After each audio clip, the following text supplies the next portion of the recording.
Yan, hello po sa ating lahat. Shoutout po sa Team EDC. So, yan po yung topic po natin for today's video. Na pinagsabihan ni Kalingap Eds, itong si Beyonce sa mga natatanggap po niya, and especially si Kalingap Rab. So, may mga puntos yung mga sinasabi po ni Edu para kay Beyonce.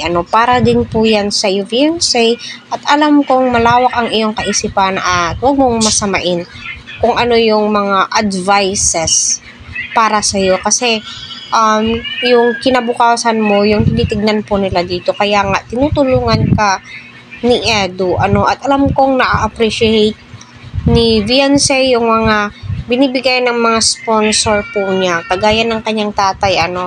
Kita naman po natin kung gaano ka-thankful po yung pamilya ni Beyonce sa mga natatamasa po nilang biyaya galing sa Team Kalingap at saka sa mga sponsors. So, panoorin muna natin, Ayan po, tingnan nyo, puno-puno na yung bahay ni Beyonce. Kada punta po namin dito is talagang sobrang daming package na dumarating kina Beyonce, Pasaya ka naman mo, Beyonce, dun sa mga nare-receive mong package.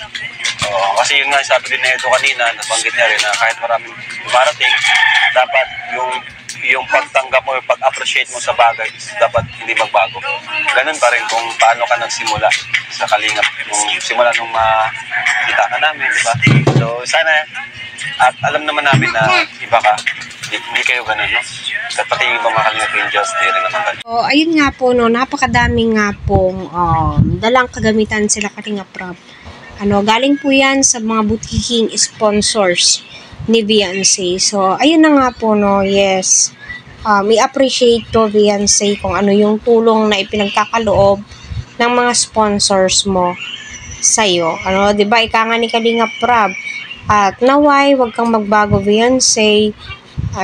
Kung papaano ka nakilala, kung ano ka noon, stay humble, wag lalaki yung ulo, diba?